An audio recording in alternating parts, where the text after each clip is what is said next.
Welcome to another episode of Social PR Secrets. My name is Lisa Beyer, and I'll be your host. Today's guest is Jason Miller. Jason is basically a LinkedIn rock star. At the time of this interview, I was teaching my social media management class at the University of Florida, and Jason was one of my guests of the day. He also was working at LinkedIn, teaching businesses how to best optimize and use LinkedIn as part of their content and social media marketing. Let's get started with Jason.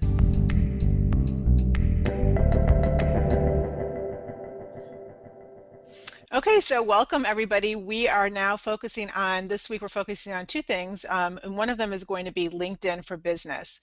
And I have a very special guest, somebody that I've known basically via Twitter, and his name is Jason Miller, and he is in charge of content strategy for LinkedIn. And besides his very cool role of working at LinkedIn, I'll let him tell you a little bit about his background when it comes to, I think, rock and roll and entertainment before LinkedIn. And Jason, I'm going to let you take it away and tell us about your background and how you ended up at this cool position with LinkedIn. Thank you, Lisa. Yeah, thank you. It's great to be here. So, interestingly, I have a background in B2C marketing, but I'm a B2B marketer now. Well, now I do a little bit of both. So, but I used to work at Sony Music Entertainment. I used to play in a heavy metal band, like a big hair metal band, and then Nirvana came out and killed that genre around 92, 91, 91, 92. So I had to find a different gig, and so I started working. I graduated college, started working at Sony Music Entertainment, and decided to live vicariously through through the artist instead of being one myself. So I did that for 12 years in the industry. We all know the battles of the music industry. So it was getting depressing. It was getting really bad. The industry was fighting a technology that they quite frankly didn't understand, and they embraced way too late, right? So then I started in the world of tech. A little company called Market Tools, moved over to Marketo, and LinkedIn called and made me an offer I couldn't refuse. That's how I ended up here.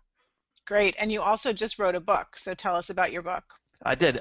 So this is beard like week 6. My mother's a Native American, so I have a real problem growing facial hair. So if I look a little bit rough today, I'm in the middle of this and I can't go back. But I wrote a book called Welcome to the Funnel.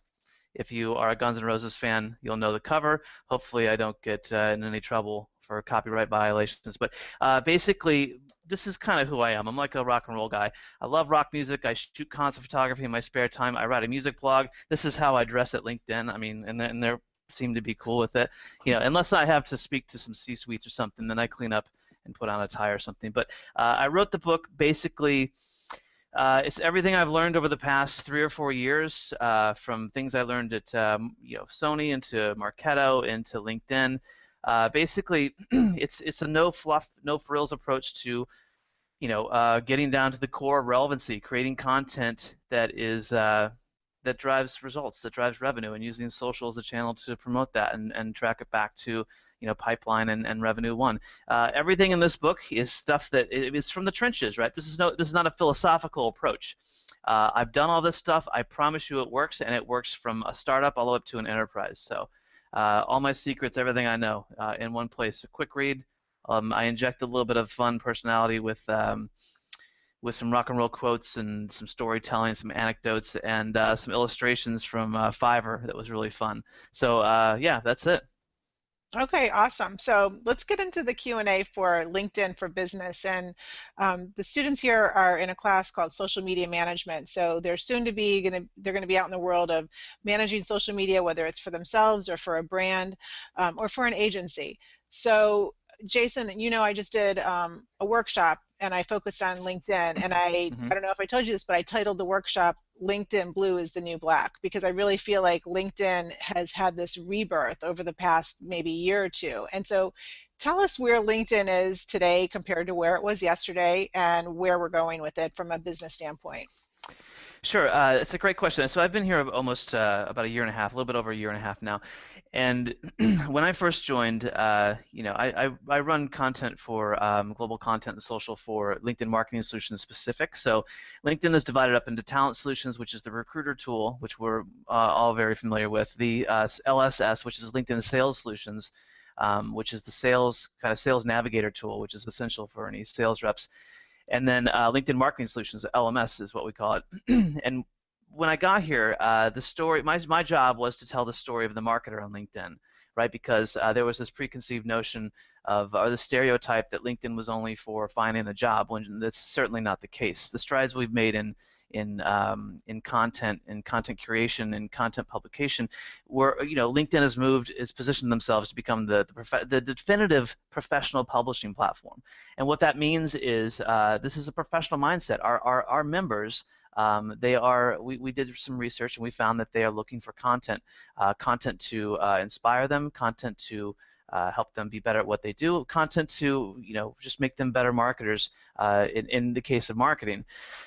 So I tell it's been a really interesting transition to move from what people think is the online resume to this definitive publishing platform. But again, it's your online identity. If you're a professional, then and your presence isn't felt, isn't made, isn't optimized on LinkedIn, then I think you're simply missing opportunities. One other thing, we think of it. This is how when I do speaking engagements, I talk about it like this: like people spend time on other social networks, right? But they invest time when they're on LinkedIn. So you could think of it like that. Again, it's the professional mindset. It's a completely different level than you'd see on the other social networks. And yeah, it's great for content. It's great for advertising. It's great for connecting with that professional mindset. So if you're a social media manager, just to kind of expand on where LinkedIn fits into the equation of Facebook and Twitter and Instagram, and how do you decide how you dedicate, what time, what resources you dedicate to LinkedIn? Where are the pieces of the puzzle going? Sure. Well, there's a number of free resources you can use. Excuse me. Well, where I think you kind of lay the foundation for success, right? So first and foremost, you have to have a company page. The company page is your hub. It's your company's identity, and that's great that's going to be where you publish your content. You can publish your content there, and then there's also showcase pages for individual brands that kind of branch off of that content hub. But simply, optimizing, filling out your company pages, some really great ones to model off of. You can look at the LinkedIn Marketing Solutions company showcase page, specifically the LinkedIn company page is a great example. Moz.com. Rand Fishkin does a fantastic job with his page. Marketo, the usual suspects. Kapost, HubSpot, Eloqua, list goes on and on. So those are some people who I think are doing a really great job, which is just sharing content through their company page and their showcase pages. SlideShare is another opportunity. People think of SlideShare as a SlideShare where you post your visual presentations, your visual content, infographics, etc. People think of SlideShare as simply a content repository for their webinar slides, when it's not the case. SlideShare, in my opinion, and what I've seen people driving success with it around are viewing it as a visual content thought leadership platform, right? Where you can share these stories in a visual way, in a very quick and fun way. And then, of course, it embeds everywhere, and there's lots of cool stuff you can do there. But SlideShare, company page, and then we get into, once you establish your company page, you're sharing content there. Maybe if you don't have enough content, original content, you can curate content, influencers program. I mean, there's so many different things. Sponsored updates is our core product, one of our fastest growing products, which is where you take a company update, sponsor it, target it, for lead gen, for brand awareness, event registration, etc. And then one of my favorite things, the most exciting thing, and maybe most relevant to this class, is the publishing platform that we just opened up to all members. So now you can publish long form content on LinkedIn tied to your profile, share it with your network. This is LinkedIn is a place you can brag a little bit about yourself, right? Be proud of your accomplishments, showcase them on your page, optimize your profile. As a marketer, I couldn't think of a better place to put everything together in one spot.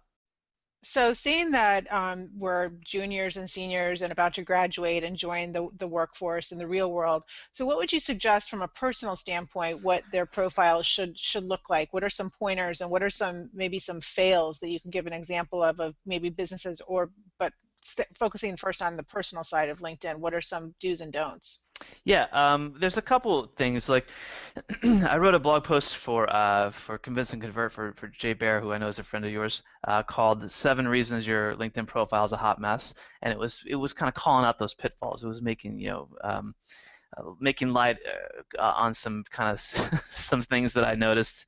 If you have when somebody, if you reach out to somebody for a job, for a sale, for a deal, for a connection, whatever it may be, this is your best foot forward, your LinkedIn profile. They're going to look at your profile. They're going to look for a nice headline. They're going to look for description. They're going to look for relevant skills. But the most important thing is just having a good headshot. If you don't have a professional headshot, if you have a headshot and you're at a barbecue or something, you crop out your friend next to you, people look at that, and you want to have, it's very easy to get a professional headshot these days. You can even take it with the iPhone with a nice background, but put your best foot forward there. Make sure that you have a description. Make sure your skills are filled out. If you have a network, if you don't have any previous experience, that's a different story. But if you have experience, ask for those recommendations. Those are incredibly powerful. But there's just so many opportunities to kind of showcase your best talents and achievements on your profile. But recommendations, they don't necessarily have to come from somebody that you were employed by. They could come from a professor. They could come from somebody that you did community service with. It's really somebody that had some sort of a professional interaction, not necessarily a paid professional interaction, right? Absolutely, that's a very good point. And again, I think it's just important. You get out of this what you put into it, and I think people forget that.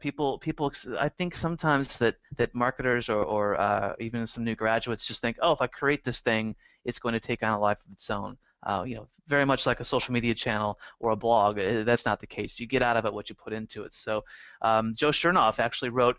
Joe Chernoff, the VP of Content at HubSpot, just wrote a great post on how he achieved 25% more page views in a little challenge he had internally with Kip over at HubSpot. So I think it's literally called "How I Achieved 25% More Page Views," and it basically walks you through. I can't believe I wish that I would have wrote this post, but it walks you through just 7 quick tips and steps to optimize your profile for to be found. So speaking of optimizing,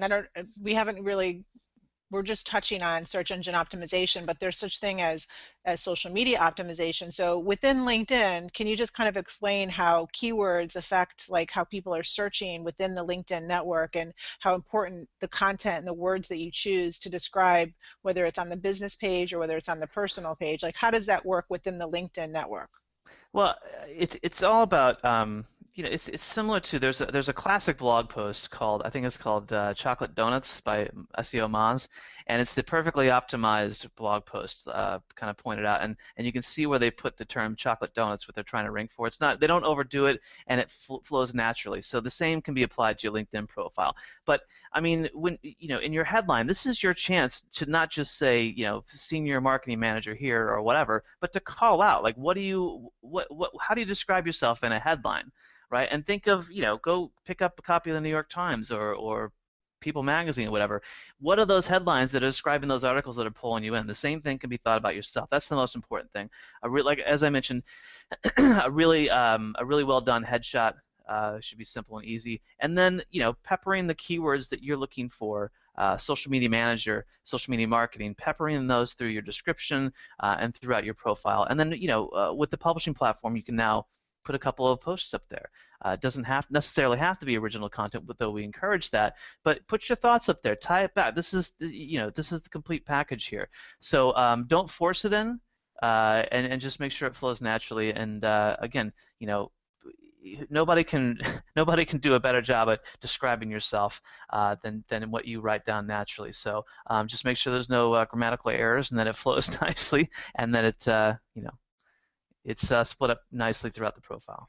Okay, and the publishing platform that you're referring to, so just so the students understand exactly what that is. So that's basically like you have your own personal blog attached within your LinkedIn profile that you can publish as often as you want. How does that work? Exactly. So we just opened it up to all members. So you might be familiar with the Influencers Program, which is a locked set of influencers from Richard Branson to Conan O'Brien, business leaders, CEOs, et cetera, et cetera. But we open that up so that all members can actually publish long-form content now. So the idea there is under your updates, status updates, when you're updating or sharing content, whatever. There's a little pencil icon there, and you click on that, and it opens up into a WYSIWYG, blogging kind of platform, very similar to a WordPress or a Blogger. And put an image in there, put your thoughts down, and write your heart out. And then what happens there is it goes into your network. It gets shared with your network, and it can be viewed by anybody, any of the LinkedIn members. And if you get a little bit of a spark, you get a little bit of an action, a little bit of a trend going there with a good post, maybe a really inspiring marketing post or something. It could possibly get picked up by Pulse and get put into the news feed there, which you could go from a couple hundred views to 15,000, 100,000 views overnight if that happens. So, just one quick point on that. I think people. When I first started blogging, one of the biggest hurdles that I found was people were afraid to put their words out there because they might be judged on it, And I remember my first blog comment like it was yesterday. I was scared to death. But once you get over that, once you put your thoughts out there, you really kind of get comfortable and you get addicted to it. It's really good to get input from other folks and comments and get these conversations started and ask questions. And if you have a problem as a marketer, you write a blog to solve it. That's some of the best content I've ever seen. And don't overcomplicate this. Don't overthink this, right? A blog post can be 350 words. Look at Seth Godin. Every day he writes about 250 words, and they're brilliant. So if you have a blog is one thought, it's one simple idea. It could be a question, it could be an anecdote, but it's your thoughts. And the world is what you make it. Don't hate the media, become the media, as Jello Biafra famously said. I love it. Okay, so and to get into Pulse, so Pulse would be when a blog post within LinkedIn gets picked up and gets expanded into a much larger network. What has to happen to get picked up by Pulse? Does it have to be views, or does it have to? What triggers that? Well, there's an algorithm, so I really can't speak to the exact how the algorithm works. Come on. But I will tell you, there are categories, right? So you can go into the categories. Anybody can go look at the categories and see the posts that are trending there, and they get picked up by Pulse. So it's just like any other aggregated news source. It filters through what's trending, what's hot, and what looks to be a good article that might be inspiring to other LinkedIn members.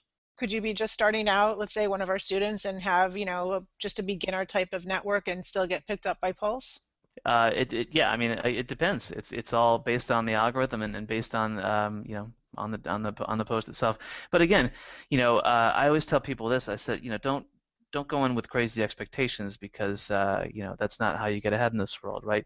But you can start right now and make an impact this afternoon and make a bigger impact 6 months from now. But you certainly have to start sometime. So whenever don't force the blog. When you have something to say it, and make sure it's written well, and make sure it's written in your voice, and make sure it has a little bit of your spin or how you differentiate yourself from the rest of us.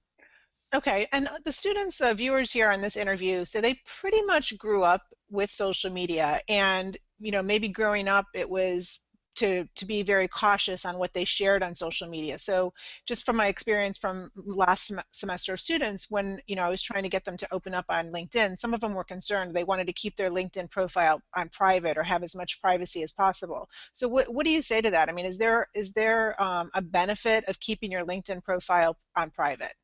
That's the personal decision. Based on the user or the member. I can't really speak to that except to say that I think of LinkedIn personally as a place for connecting with other members and staying in contact. But I make myself readily available to anyone who wants to connect with me if they have a reason, and if I think that there's a beneficial connection that we have there. So I personally I don't see any benefit from keeping a professional LinkedIn profile behind closed doors. I think it's for the world to see. Would you say that the majority of the users on LinkedIn keep it public? Is there any stats? Yeah, on don't that? quote me on that. I don't know. I would guess so. That's probably a question for LinkedIn. Yeah. The bigger question for LinkedIn. Okay. All right. Well, great. Well, Jason, do you have any other words of wisdom that you can share with they're about to enter the real world of whether it be social media management for an agency brand or their own personal social media management? Yeah, again, write every day, write as much as you can. I think the most important, the most important quality of any good marketer these days is being able to write and communicate well. That will never ever go away, right? All these trends in social and content and whatever the next flavor of the month is, the core of content will always be good writing, and the core of communication and a good team is always going to be good writing. The other thing I would say is, I wouldn't be here today if it wasn't for the relationships I had and the networks I built. So first and foremost, get out there, hustle, meet as many people as you can, go to as many events as you can, and make as many connections as you can. Because again, I think in this world, everything. If you're going to excel, if you're going to do well, you have to have a solid network and you have to have good relationships. The last thing I will say is I write about this in the book a lot. This concept of the hybrid marketer, the Renaissance marketer, if you will. Now, what I've learned, and I wish I would have known this a long time ago, because I had a lot of catching up to do. But as you move through your career, you don't have to be an expert in any one thing. What you do have to know is how many different things work together, right? So, am I an expert in SEO? No, but I understand SEO very well when it comes to social and content. Am I an expert in demand generation? No, but I understand how it works. I understand market automation. I could give a course on it, but I'm not an expert. But the bigger thing is, to understanding as a marketer how all these things piece together, how PR works with social, how content works with demand gen, how SEO optimizes all of this stuff. I took a bunch of coding classes last year because I wanted to understand how the web read my content, delivered my content, and I took CSS to figure out how the web was actually interpreting my content. Do I really use it? I can code here and there, but I'm an idea guy. And at the end of the day, when you have all those pieces working for you, you're unstoppable. So I think that's probably the best piece of advice. That's great advice. And so if somebody wanted to get a job at LinkedIn or an internship, is there somewhere on the LinkedIn website that talks about that? There are so many great opportunities at LinkedIn. We have, if you go to LinkedIn, just search on LinkedIn jobs, you'll see all the boards pop up and all the opportunities. And LinkedIn Marketing Solutions specifically, we had a couple of interns here. We're always looking for good talent. So I tell you, I've been at LinkedIn for a year and a half. I've never been happier. Best career move I've ever made, and it's a great culture, it's a great place to work, and I think they make sure you are productive, successful, and happy. So it's a good place to be. And feel free to connect with me on LinkedIn as well. I'm happy to help out. Okay, great. And you're also on Twitter. And what's your Twitter handle? Twitter, Jason Miller CA. So I'm either stuck in California or Canada the rest of my life, right? So. Okay, and any recommended reading as far as downloads? I know LinkedIn you have a lot of great, since you're the content strategist, you have such great content. What if there's like 2 that you could recommend that the students check out and I'll download for them? What would that be? Yeah, the Sophisticated Marketer's Guide to LinkedIn, which is the all-encompassing guide to everything you'd ever want to know about marketing on LinkedIn. So the first thing I wrote when I got here, lots of third-party validation influencers, but it's written very strategically, and it's not a giant instruction manual, which was the goal. And then the second piece we just finished here a few months ago, called The Sophisticated Marketer's Guide to Thought Leadership, which is a deep dive into thought leadership, again, written very strategically. And 2015 is the year of the personal brand, as you well know. If you don't know what you stand for and you don't know how to differentiate yourself, you're going to either be beat out or miss an opportunity that you that you may or may not, that you probably deserve. So personal branding, thought leadership. If you have something to say, now's the time to stand up and say it. That we'll just end on those words, because those are very powerful and true words. Definitely. Perfect. So awesome. Jason, thank you so much. I appreciate it. And we're going to be doing a giveaway for one of Jason's books, so watch for that. He's going to do a signed copy. And with that, Jason, thank you so much. Awesome. Thanks for having me. Good luck, everyone. Thank you.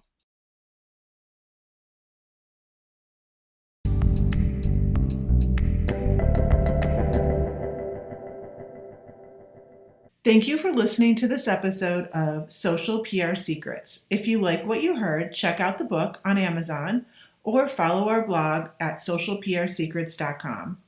This episode was sponsored by The Buyer Group, a social PR agency striving to keep our balance in the digital world, practicing public relations, social media, and search marketing, while occasionally drinking a glass of wine or two for the best creativity and results. Thank you all for tuning in. If you would like to get a free chapter of Social PR Secrets, go to socialprsecrets.com/free.